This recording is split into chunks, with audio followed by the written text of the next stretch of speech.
Ok, super. Salut à tous, on est en live. On est sur la page Apéro Winner et je suis donc avec Flavie que vous avez eu l'occasion de voir en photo et qui se trouve là maintenant avec vous. Donc Flavie qui est doctorante en sociologie au laboratoire PACT de l'université Grenoble-Alpes et enseignante à Sciences Po Grenoble. Un titre assez long, je crois que c'est le titre le plus long que j'ai eu jusqu'à présent. Alors avant qu'on commence, est-ce que tu vas bien Comment ça se passe? T'es à Grenoble là, non? Ouais, je suis à Grenoble, je suis chez moi. Je suis pas retournée au bureau depuis mars, depuis le confinement, parce que ça n'a Mhm. pas réouvert. Après, c'était l'été. Donc là, on attend des nouvelles cette semaine. Normalement, on devrait pouvoir réintégrer nos locaux, on espère. Ok. Voilà. Donc, il faut savoir que moi, là, actuellement, je suis sur Strasbourg Mhm. et que Flavie est donc à Grenoble. Donc, grâce à la magie d'Internet, on peut effectivement faire des lives sans pour autant être au même endroit. C'est magique. Yes, ce que nous a appris le confinement, qui a accéléré toutes les activités en ligne. Alors, avant qu'on commence, comment c'est à Grenoble? Chez vous, il fait beau, il pleut? Eh ben, à Grenoble, écoute, il a fait hyper chaud. Là, ça devient supportable. Voilà, là, à partir de ce week-end, c'est redescendu un petit peu. Là, tu vois, je te parle, j'ai pu avoir la fenêtre fermée pour pas avoir les bruits de la rue. Et je suis pas en train de mourir de chaleur. Donc, on est plutôt content. On est plutôt content. On a eu un été un peu, bon, comme tout le monde, je pense, mais ici, dans la cuvette, il fait chaud, quoi. Ok. Donc, pour ceux Et chez vous, qui nous là-haut? rejoignent, n'hésitez pas à nous dire si vous nous voyez bien, vous nous entendez bien. Hein. N'hésitez pas à poser Ça vos marche. questions. Alors toi, je sais que tu es en 4G. Moi, je suis toujours avec actuellement mon Wi-Fi un peu pourri. Mais c'est pas grave parce que de toute façon, c'est pas moi qui suis important, c'est toi. Donc tant que vous arrivez au moins à m'entendre, c'est ce qui compte. Donc salut Erwan. Donc je vois que quelqu'un commence déjà à commenter. N'hésite pas à nous dire si tu nous vois, tu nous entends bien. Et je te propose tout simplement de commencer, comme pour tout le monde, en 3, 4, 5 minutes, ta vie, ton œuvre, je sais pas, quelles sont les études que tu as fait, qu'est-ce que tu as fait dans la vie, et évidemment, sans pour autant rentrer dans le vif du sujet qui arrivera juste après, mais juste pour, je pense que tu maîtrises ça, mais pour donner envie aux gens de poursuivre. Ok. Ma vie, mon œuvre, j'ai une vie. Par contre, est-ce que j'ai déjà une œuvre? Je sais pas. mais, euh, mais ouais, bon, voilà, j'ai 27 ans. J'ai 27 ans cet été.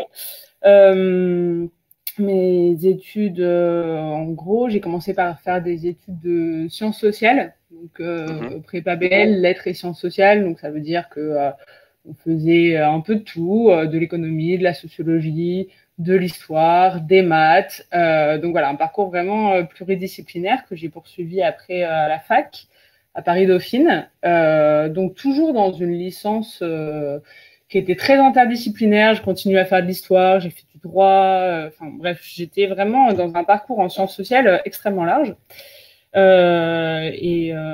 Suite à mon master 1, en fait, j'ai décidé de faire une année de césure pour un peu savoir qu'est-ce que je pouvais faire en fait avec les compétences que j'avais acquises jusque-là. Année de césure, d'ailleurs, s'il y a des étudiants qui nous écoutent, que je recommande à tout le monde, c'est vraiment super de prendre un an pour aller concrètement faire des stages, voir ce qu'on peut faire. Donc voilà, j'ai fait un stage, enfin le stage qui a été assez déterminant. Je l'ai fait à Grenoble, alors que je suis pas du tout de Grenoble. Hein. Aujourd'hui, j'habite mhm, à Grenoble.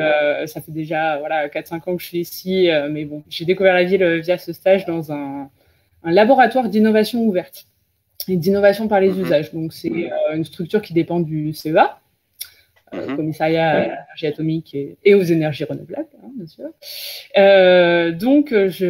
J'ai travaillé en tant qu'apprenti sociologue sur une étude d'usage de services innovants. Et en fait, c'est là-bas que j'ai un peu découvert le monde merveilleux de l'innovation, où tout est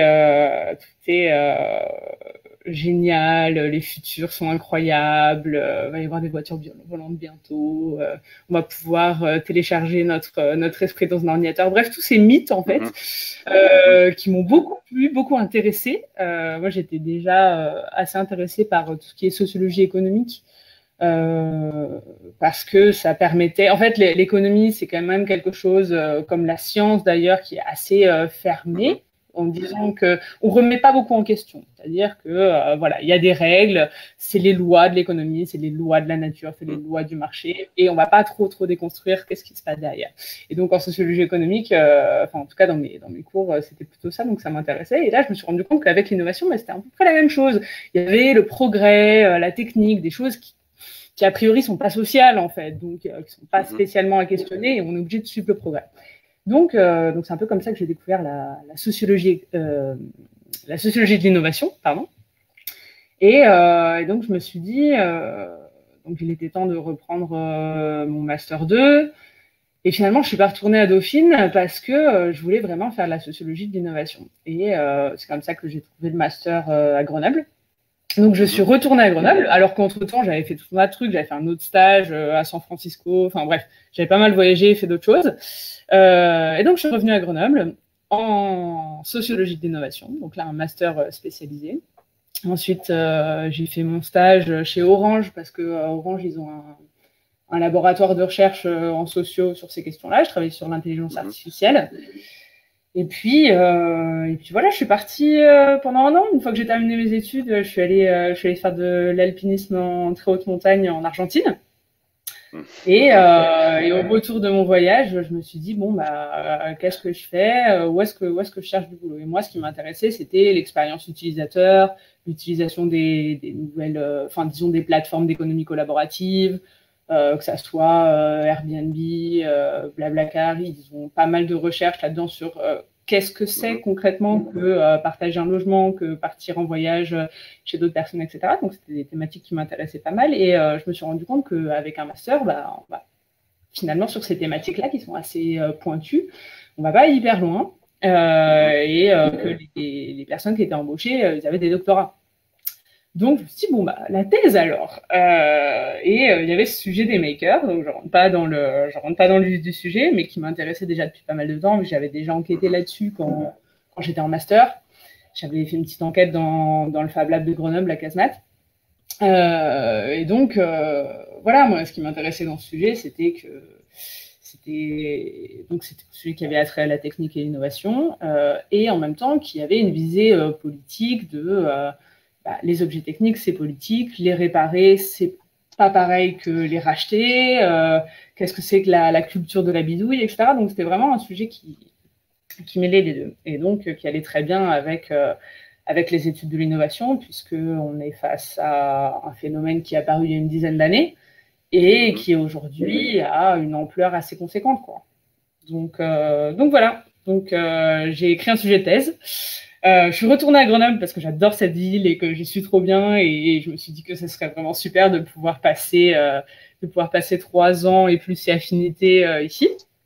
Et j'ai trouvé des gens qui m'ont fait confiance sur mon sujet et qui ont pu m'encadrer. Et voilà, je suis allée à l'école doctorale, et c'est comme pour un boulot en fait, c'est comme pour un job, hein. Vous faites un gros projet, vous êtes sélectionné sur dossier, ensuite vous avez une audition. Alors, c'est pas vraiment l'entretien d'embauche parce que il y a 25 personnes quand même qui vous auditionnent d'un coup. Mais voilà, j'ai obtenu mon financement sur 3 ans, et là, je suis à la fin de ma 2e année. Voilà, je sais pas si ça te va comme présentation. Peut-être un peu long. Ok. Bah écoute, avant qu'on vienne justement sur les makers, t'étais en Argentine, t'as fait quoi en Argentine? J'ai fait quoi? Alors, j'y suis allée principalement pour faire un gros sommet qui s'appelle l'Aconcagua. Donc, c'est le plus gros sommet d'Amérique latine. Il y a 6963 mètres, donc c'est quasiment à 7000 mètres. Et c'était un gros projet qu'on avait, mon compagnon et moi, qu'on a préparé 1 an à l'avance, où on s'est préparé physiquement, parce que nous, on faisait pas d'alpinisme à la base. Donc, ça demande préparation physique, organisation. C'est énormément d'organisation pour arriver à faire un sommet comme ça. Voilà, on a claqué toutes nos économies pour acheter le matériel, etc. Et donc, on est allé en Argentine. On a fait quelques sommets autour de 4000 avant de se lancer dans la Concagua. Et voilà, on l'a frappé. Donc donc on a fait la Concagua. Et puis ensuite, comme il nous restait pas mal de temps, pas beaucoup d'argent, mais pas mal de temps, on a fait un grand voyage en Patagonie. Donc on a fait le tour de la Patagonie en couchsurfing, etc.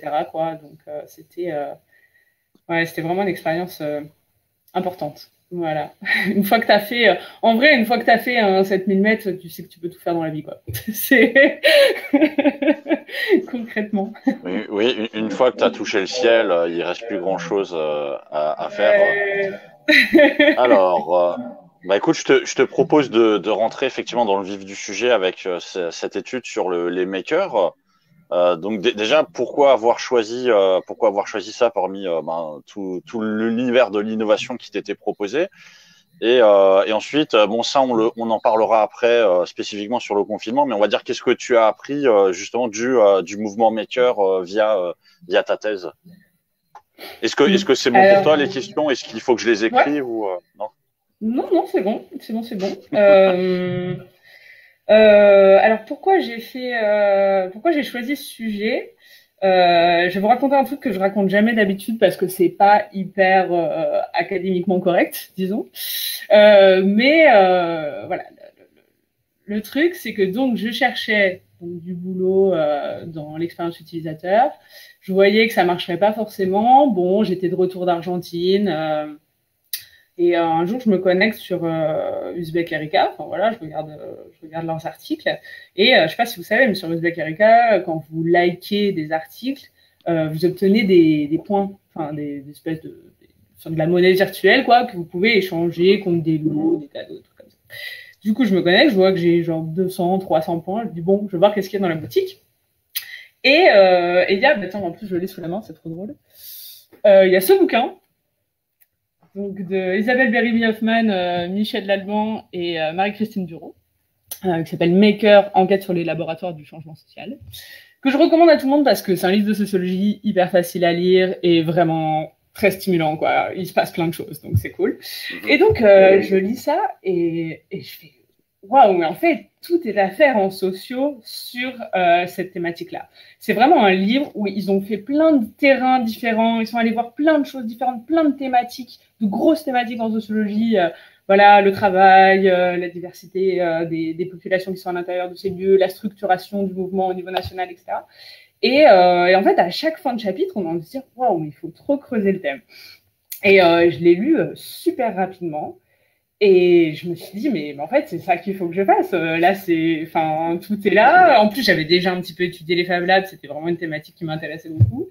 Et donc, je suis allée, grosso modo, vers une thématique qui collait bien avec ce que j'avais fait avant. Parce qu'avant, donc, j'avais fait pas mal de sociologie économique, mais aussi de sociologie de l'action publique. Et là, on est vraiment face à... je vais peut-être rappeler qu'est-ce que c'est les makers et les Fab Labs parce que je suis pas sûre que ça soit OK pour tout le monde, c'est peut-être mieux. Ouais. Donc qu'est-ce qu'un makerspace? Je vais utiliser Fab Lab, makerspace pour des synonymes. En gros, c'est un lieu où vous trouvez des machines, donc des machines à commande numérique, type des imprimantes 3D, des découpeuses laser, ou alors ça peut être des fraiseuses numériques. Mais il y a aussi des outils plus traditionnels, hein, des fers à souder pour faire de l'électronique, des machines à coudre. Bon, bref, il y a des outils dans des lieux. Et dans ces lieux, il y a des personnes qui font le lien entre ces machines et différents publics. Donc là, c'est vraiment une définition hyper large. Hein. En gros, on peut se dire, ces lieux, où est-ce qu'ils sont? Est-ce qu'ils sont à la campagne, à la ville? Est-ce qu'ils sont dans une entreprise? Est-ce qu'ils sont dans une université? Est-ce qu'ils sont dans un garage? Est-ce qu'ils sont dans une maison des associations? Enfin, voilà, ça peut être vraiment des situations très, très diverses. Ces machines, je vous l'ai dit, c'est plein de machines et d'outils différentes. Il y a même des cuisines. Enfin, voilà, on a des food labs. Bref, c'est vraiment une diversité d'activités très importante. Les personnes qui font le lien, est-ce que c'est des personnes qui ont fondé le lieu? Est-ce que c'est des salariés? Est-ce que c'est des bénévoles qui sont utilisateurs? Et les publics, ça peut être n'importe quoi. Ça peut être des entrepreneurs, ça peut être des enfants, ça peut être des étudiants, ça peut être des personnes en reconversion. Enfin voilà, vraiment, c'est un objet super divers je vous invite à taper Fab Lab dans Google vite fait pour voir de quoi il retourne et que vous imprégnez un peu de l'ambiance de ces lieux. Avec toujours la philosophie derrière de faire par soi-même, bidouiller un petit peu ce que nous propose le marché en fait, ce que nous propose l'industrie, et voilà, un peu ouvrir, à la base ouvrir les ordinateurs, mais aussi ça peut être ouvrir sa machine à café pour voir comment est-ce que ça fonctionne, comment est-ce qu'on peut réparer et comment est-ce qu'on peut améliorer. Donc j'en reviens à ce que je disais tout à l'heure, c'est vraiment un mouvement qui est en pleine expansion. Il y a 10 ans, il y avait 400 Fab Labs en France. Aujourd'hui, on est à 400 Makerspace, donc ça fait quand même une masse de lieux.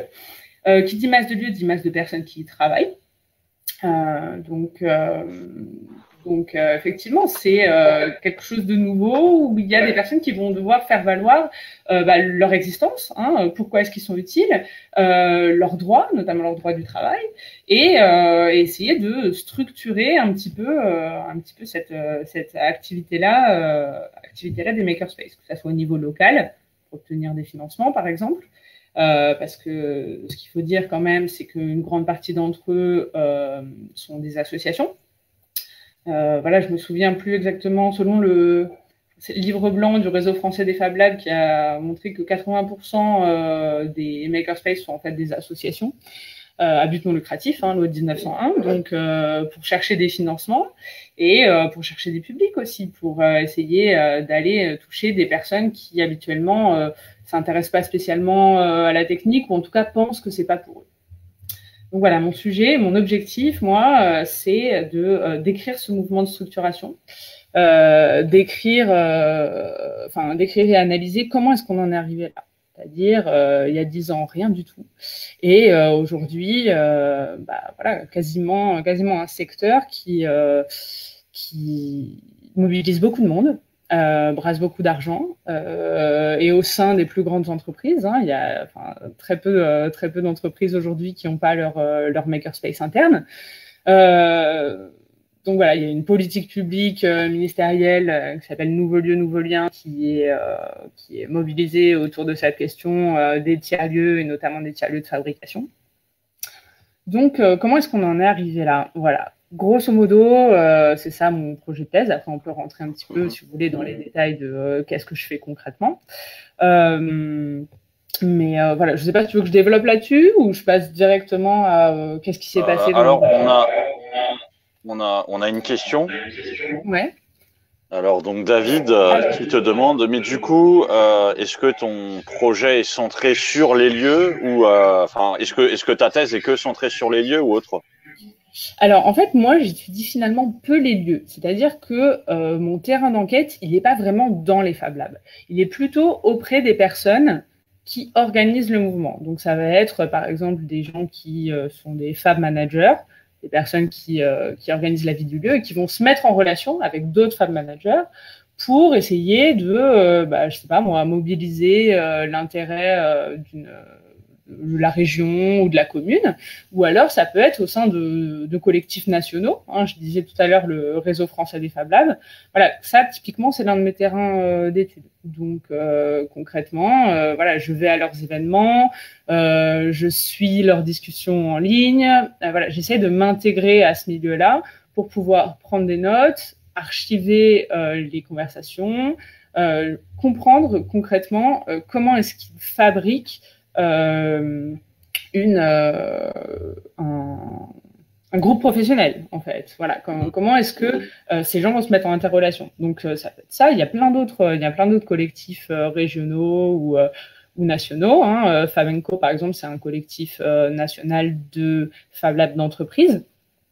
Donc voilà, moi mon sujet d'étude c'est plutôt les personnes et les collectifs qui vont organiser ce mouvement au niveau national et régional.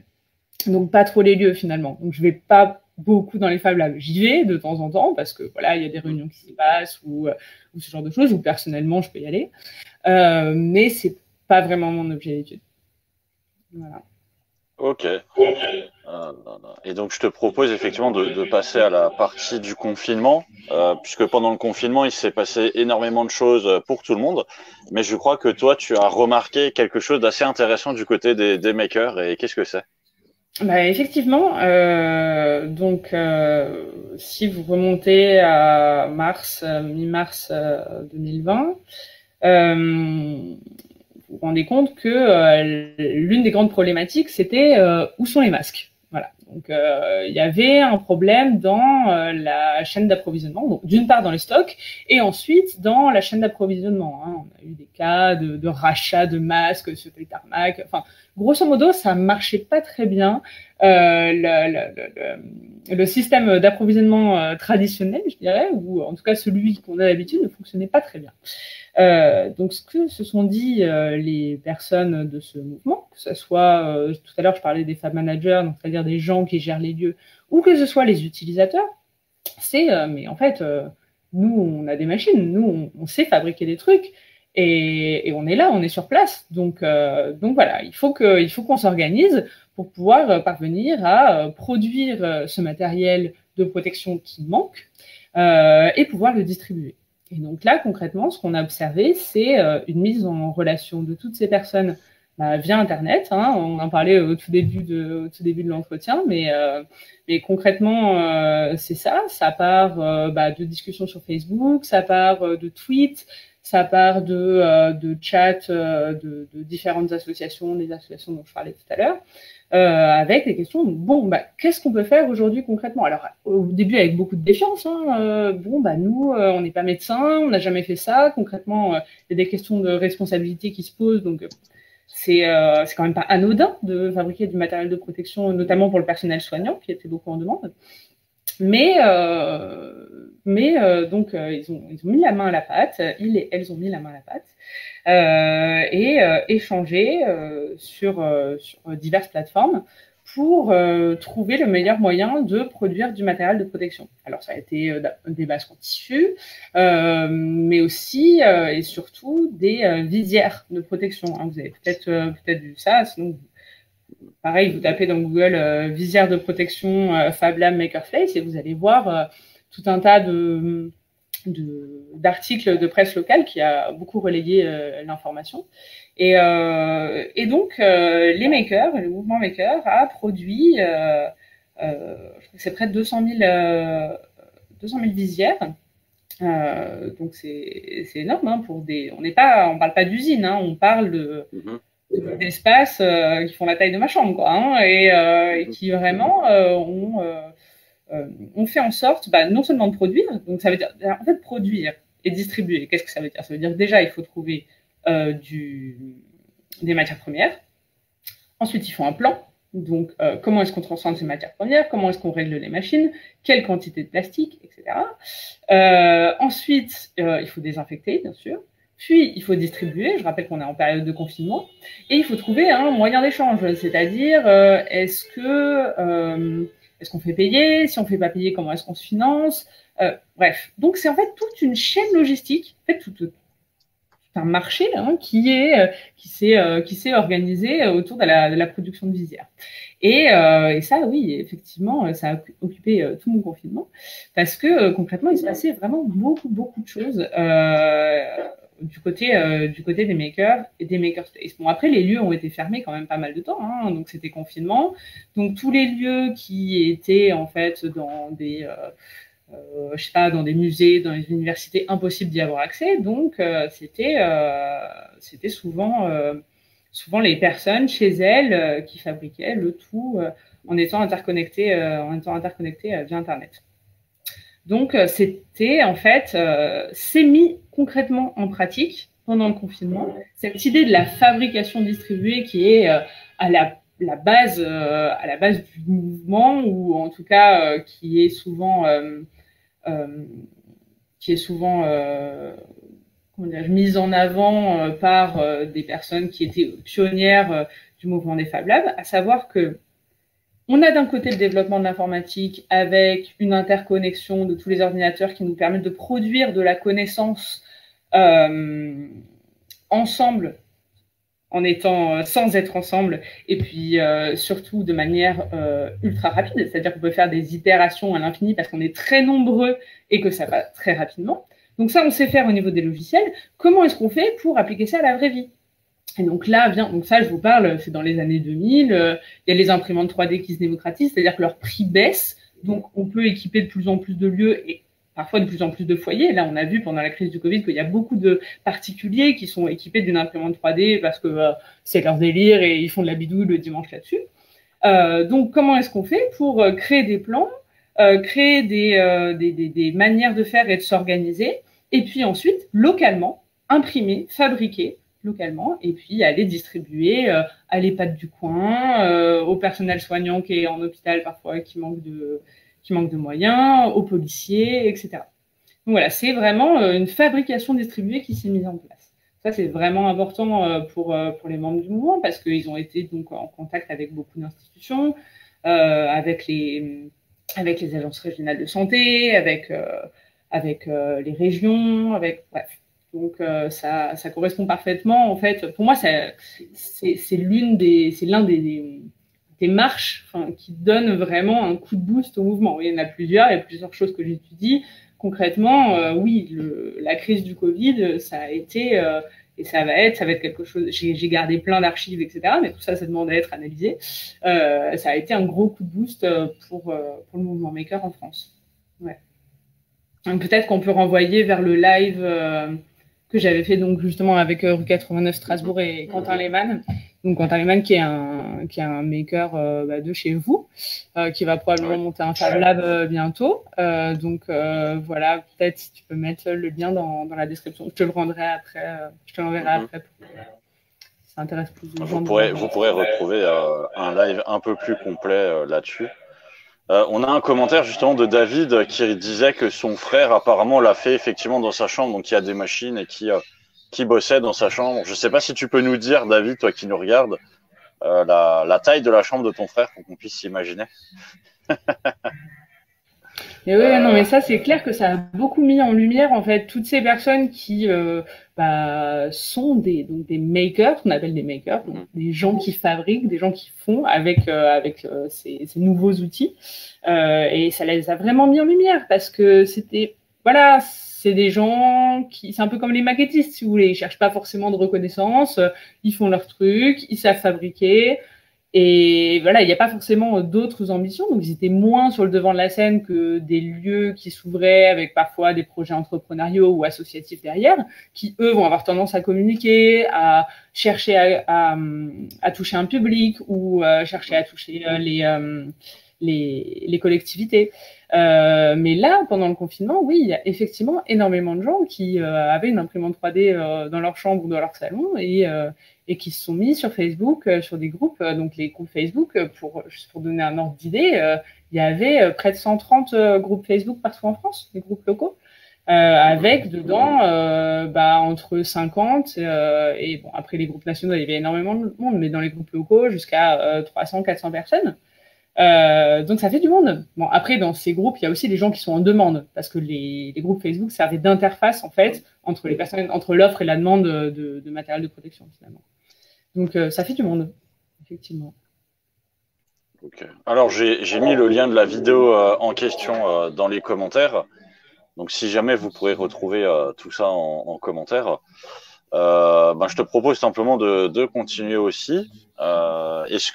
Quels sont tes projets d'avenir justement par rapport aux études voilà, t'en es où exactement dans ta thèse et après tu comptes faire quoi exactement? Alors, donc du coup, dans ma thèse, j'ai dit tout à l'heure que j'étais en fin de deuxième année. La bourse doctorale, c'est 3 ans. Donc, je suis encore financée pendant 1 an. Là, je pense concrètement que j'en ai encore pour 1 an de terrain, donc d'enquête. Parce que il y a certains éléments, certains chapitres sur lesquels j'ai pas encore les entretiens dont j'ai besoin, etc. Et puis ensuite, je pense que je vais essayer d'obtenir un contrat qu'on appelle d'enseignement et de recherche, attaché temporaire d'enseignement et de recherche, pour pouvoir terminer ma thèse tout en donnant des cours à l'université. Je donne déjà des cours, mais dans le cadre de mon contrat doctoral. Et là, c'est un contrat supplémentaire d'1 an ou 2 ans pour pouvoir terminer. Donc, après, voilà, ce qu'il faut savoir, c'est qu'en sociologie, moi, alors, je sais plus où j'ai vu ça enfin, dans mon labo, grosso modo, la moyenne, c'est 4 ans et demi de thèse. Donc voilà, ce qu'il faut savoir, c'est que en sciences sociales, ça prend du temps, notamment parce qu'on donne pas mal de cours.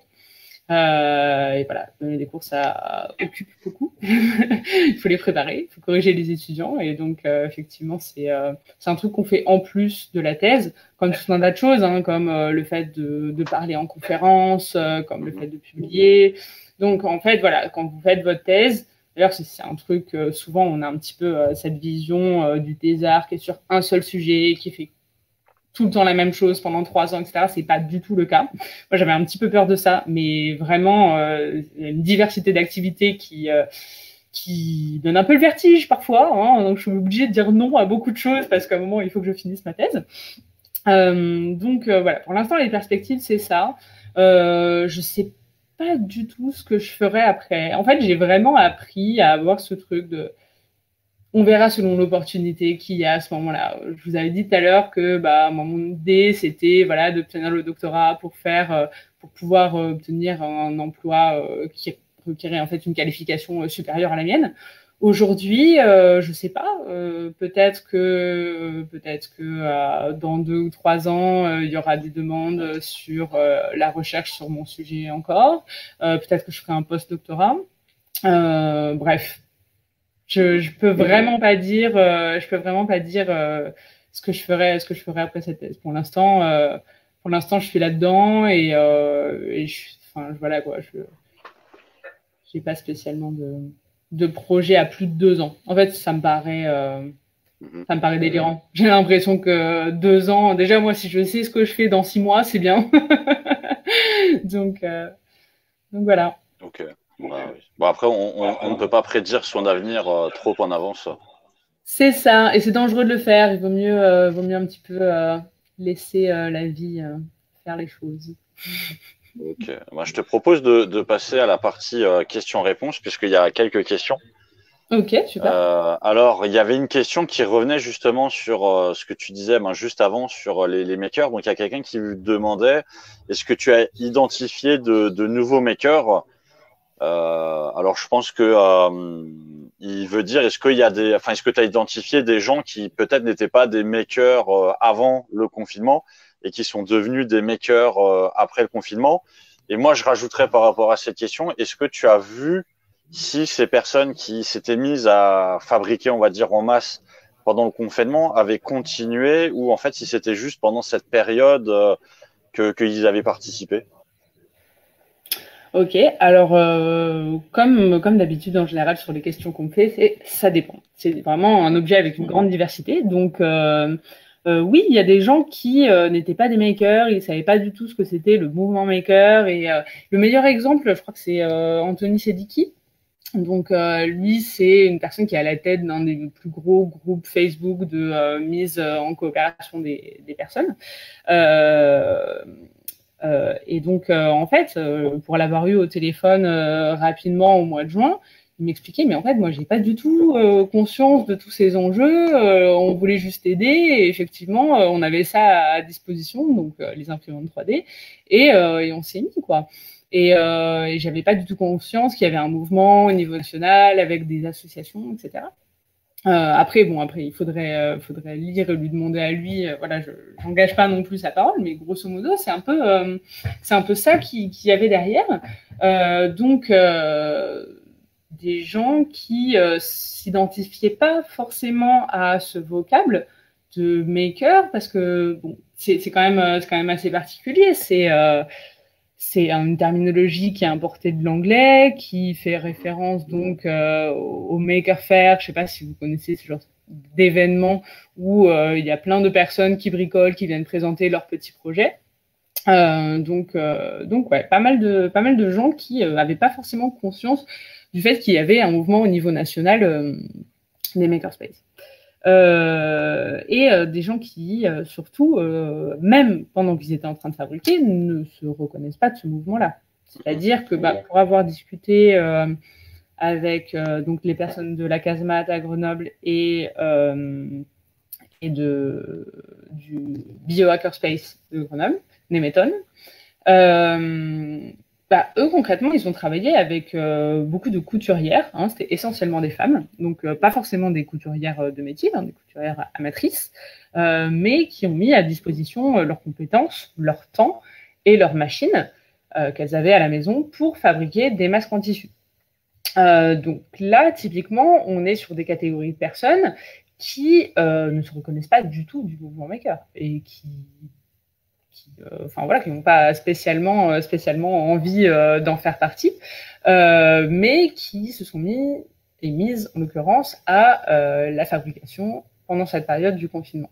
Et d'ailleurs, si je m'en réfère toujours à cet entretien que j'ai fait avec ces deux Grenoblois qui ont un petit peu, comment dirais-je, structurer l'action ou en tout cas la production et la distribution de masques à Grenoble, leur objectif, c'est pas de remplacer les chaînes de production classiques.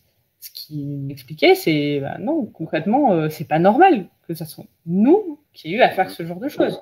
On est censé être là pour faire de la diffusion de savoir scientifique et technique, hein, pour la casemate, et pour le biohackerspace, de savoir scientifique aussi, mais en relation avec la biologie. Donc, nous, on a fait ça parce qu'effectivement, il y avait une situation de crise, de demande très importante, on avait les compétences, et donc, de manière civique, on l'a fait.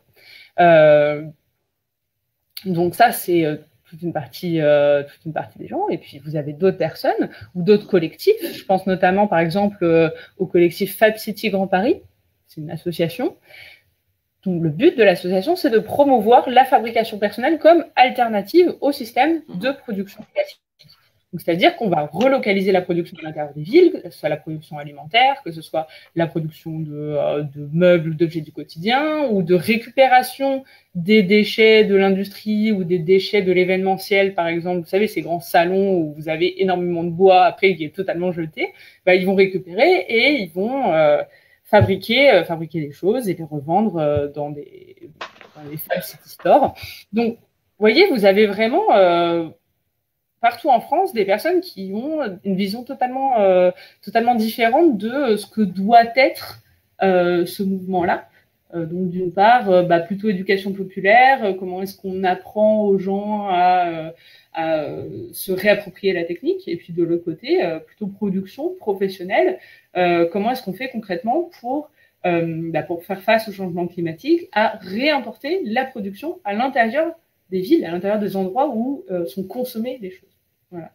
Avec cette idée de l'économie circulaire, en fait. Donc, il y a de tout. Il y a de tout. C'est un peu le gros problème de ce sujet. C'est que, enfin, le gros problème et le grand intérêt aussi, c'est qu'il y a une grande diversité dans les configurations et dans les ambitions pour ce moment. Ok. On avait une autre question qui demande, est-ce que tu connais Antoine Ruiz? Antoine Ruiz, oui, je connais Antoine Ruiz, bien sûr. Il s'occupe, donc il est sur Toulouse, il est au réseau français des Fab Labs, il s'occupe de la communication. Et oui, comme je disais tout à l'heure, le réseau français des Fab Labs, c'est l'un de mes terrains. Donc ça implique de s'intégrer, de rencontrer des gens. Du coup, maintenant, je fais partie du conseil scientifique du réseau français des Fab Labs. Donc, on essaye de produire des données sur les makerspaces qui sont à l'intérieur de l'association. Et à cette occasion, je rencontre souvent les personnes du conseil d'administration du réseau français des Fab Labs, dont Antoine. Voilà. Est-ce que le conseil scientifique des Fab Labs, c'est quelque chose qui ressemble au conseil scientifique national ou... Et oui, c'est vrai, c'est assez marrant. Alors, donc, cette question, en fait, elle est vraiment intéressante parce qu'elle va bien montrer quels sont les mécanismes qu'il y a derrière. C'est-à-dire, moi, je vous ai dit que j'essayais d'étudier les collectifs qui essaient de structurer le mouvement et lui donner de la légitimité.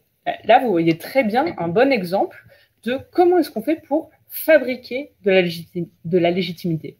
Ça ne veut pas dire qu'elle est infondée. Hein. Je ne suis pas du tout en train de remettre en question le fait que le réseau français des Fab Labs, c'est un réseau très important au niveau national. Je suis en train de dire, concrètement, la légitimité, ça se construit notamment en utilisant des terminologies qui sont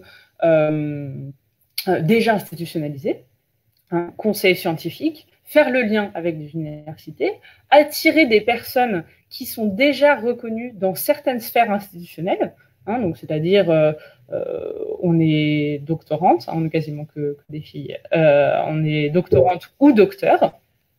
Donc ça veut dire qu'il y a les sphères académiques qui nous ont reconnu une certaine légitimité qu'on apporte par notre présence au réseau français des Fab Labs. Donc, alors, pour répondre très concrètement à ta question, cette idée du conseil scientifique, oui, c'est plus ou moins la même idée, c'est-à-dire qu'on va demander à des personnes qui sont neutres de produire un rapport d'expertise sur une certaine situation. Donc là, en l'occurrence, c'est une expertise sociologique, notamment du côté sociologie des organisations. Donc on est 3 sociologues, une docteure en sciences de gestion et une docteure en design, avec voilà cette idée de comment est-ce que on fait pour analyser ce mouvement et donner des outils au mouvement. Et voilà, l'idée, c'est ça derrière. Donc, question assez intéressante parce qu'elle met vraiment en lumière ces mécanismes-là de création de légitimité et comment est-ce qu'on passe justement de un collectif de personnes qui gèrent des lieux à une association nationale, dotée d'un conseil scientifique, d'un conseil d'administration, d'une certaine représentativité, etc., etc. Voilà. Ok. Ça fait plus de 41 minutes là qu'on est en train de parler. Est-ce que tu as vu le temps passer? Non, mais j'ai soif. C'est un apéro, mais j'ai même pas amené mon apéro. C'est un peu triste. Écoute, on arrive un petit peu sur la fin. Si jamais il y a encore une dernière question pertinente qui est posée, je la prendrai. Mais sinon, on va s'arrêter là pour pas que ce soit trop long non plus. En tout cas, moi, je te remercie déjà d'avoir participé. Voilà, j'espère que tu t'es amusé et que ça a été un exercice non redondant avec ce que tu avais déjà eu l'occasion de faire. Non, pas du tout, parce que c'était vraiment centré sur ce qui s'était passé pendant le confinement, et puis il y avait une personne du terrain, donc c'était assez différent. Et ouais, j'espère que, enfin voilà, moi mon idée aussi en venant ici, c'était de dédramatiser un petit peu la thèse. Finalement, un doctorat, c'est un boulot comme un autre, une fois que vous avez un master. Et donc, c'est pas un truc où vous êtes enfermé dans une bibliothèque pendant 3 ans à faire la même chose. Voilà. En tout cas, en sociologie, on rencontre énormément de gens parce que c'est ça notre travail, c'est étudier ce que font les gens, donc forcément. Mais il y a aussi plein d'opportunités qui s'ouvrent, que ça soit à l'intérieur ou à l'extérieur de l'université. Et puis enseigner, c'est quand même super. Ça prend beaucoup de temps, mais c'est une vraie expérience, donc c'est bien. Ok. Voilà. Alors, je vais prendre la dernière question qui a été posée. Voilà. David te demande, est-ce que tu as vu le super documentaire de Shell Robotics sur les makers? Le titre, c'est Les makers, une autre vision de l'innovation. Est-ce que tu connais? Non, mais... Non, je connais pas. Ah non, j'ai pas du tout vu. Tu l'as trouvé? Ouais, je vois. Et je vois effectivement qu'il y a une interview de Berthier 2017. Ouais, ça date un peu hyper intéressant. Merci David. Je connaissais pas ce documentaire. Ok. N'hésitez pas. Vous connaissez des trucs. Si vous avez des livres. Est-ce que attends, je crois David, toi qui nous regardes, il y a aussi le livre, je sais plus comment il s'appelle là, le gros livre blanc de 400 pages à la page 109 où il y a une citation de Lionel Jospin. Si tu peux nous mettre le titre, qui est intéressant. Je me souviens plus du titre exact en fait, mais si ça t'intéresse, il y a un livre très intéressant que j'ai lu et dont je me souviens que de cette citation de Lionel Jospin à la page 109, tout en haut de la page. Puisque c'est un livre qui parle des makers et de l'innovation, et en fait j'avais été fortement surpris d'avoir un personnage tel que l'ancien Premier ministre qui était cité dans le livre sur une toute petite phrase. Ok. Mais Après, je crois que c'est oui, c'est un c'est terme éminemment le politique, hein. livre, Oui. c'est Smart World. Smart World. Smart Ok. World. Enfin, Et du coup, le monde c'est. intelligent. Ok. Ah, pour le coup, je trouve pas. Mais c'est un truc sur les Euh, makers. ouais, bah c'est l'innovation et les meilleurs. Mais je t'enverrai le lien D'accord. si tu veux. Voilà. Ah, et Ok, comment de ok. simples idées deviennent-elles de grandes innovations? D'accord. Je pense que Ok. voilà, tu peux trouver. Ben écoute, on arrive à 3 quarts d'heure de live, donc on est à la fin du live en fait. Moi, Ouais. je vous remercie en tout cas de nous avoir regardés. J'espère que ça vous a plu. N'hésitez pas à commenter si vous avez des questions. De toute façon, on peut toujours revenir dessus après. Si vous avez des idées aussi de livres, de vidéos à partager à Flavie pour sa Voilà. thèse. Mon Twitter, Euh, mon direct message sur Twitter est ouvert, donc n'hésitez pas. voilà. Et on se retrouve, le prochain live, ce sera dimanche avec Claire. Et là, on parlera plutôt de tout ce qui est collaboratif, participatif, de la coopération entre les personnes. Voilà. Donc le live, il est à dimanche à 18h si vous êtes motivé. Et ben, je crois qu'on a fait le tour. Ah, attends, il y a juste une dernière question. C'est, on peut trouver la thèse ou des morceaux en parlant de ta Euh, thèse. alors, pour l'instant, la thèse, elle n'est pas écrite. Donc, moi aussi, j'aimerais bien la trouver, mais je ne sais pas où elle est. Et des morceaux. Alors, j'ai fait des communications, mais c'était dans des congrès, donc c'est oral. Non, pour l'instant, j'ai pas de papier. J'ai un chapitre d'ouvrage qui est en cours d'écriture, enfin en finalisation d'écriture, et l'ouvrage devrait paraître. Je pense au printemps 2021, un truc comme ça. Ça sera en anglais, donc ce sera pas très sympa. Ouais, non, pour l'instant, pas beaucoup de choses en français à vous mettre sous la dent, malheureusement. Mais patience, ça viendra. Et ça sera disponible en Ok. ligne ou sur SciHub. Ok. Bon ben donc il va falloir patienter. Écoute, si tu es prête, je vais couper le live. Ça marche. Merci beaucoup. Ben ciao.